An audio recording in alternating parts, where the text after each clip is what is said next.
আসসালামু আলাইকুম। যারা ইউএসএতে অ্যামাজন সেলার, তাদেরকে একটা প্রোডাক্ট দেখাই। দেখেন যে স্লিপ মাস্ক, অর্থাৎ স্লিপিং যে মাস্ক, এইটার আসলে সেল কেমন। দেখেন যে এই প্রোডাক্টটা কিন্তু গত মাসে প্রায় 20,000 পিস সেল হয়েছে।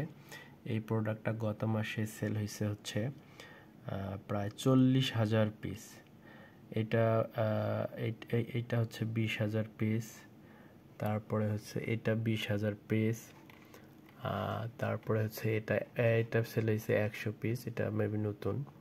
এটা 20,000 পিস। এইটা 10,000 পিস। এইটা হচ্ছে 10,000 পিস, এটা 10,000 পিস। দেখেন যে এই স্লিপিং মাস্কগুলো আসলে মান্থলি কত সেল হয়। দেখেন যে এই প্রোডাক্টটা বেস্ট সেলার, ইনি হচ্ছে বেস্ট সেলার, 40,000 পিস সেল করছে। এটা 8,000, এইটা 20,000। তো স্লিপিং মাস্ক নিয়ে কিন্তু আপনারা কাজ করতে পারেন। যেগুলো যে আপনারা যারা প্রাইভেট লেভেলের সেলার আছেন তারাও কিন্তু এই স্লিপিং মাস্ক নিয়ে কাজ করতে পারেন। এই প্রোডাক্টটা কিন্তু হিউজ সেল হয়, হিউজ।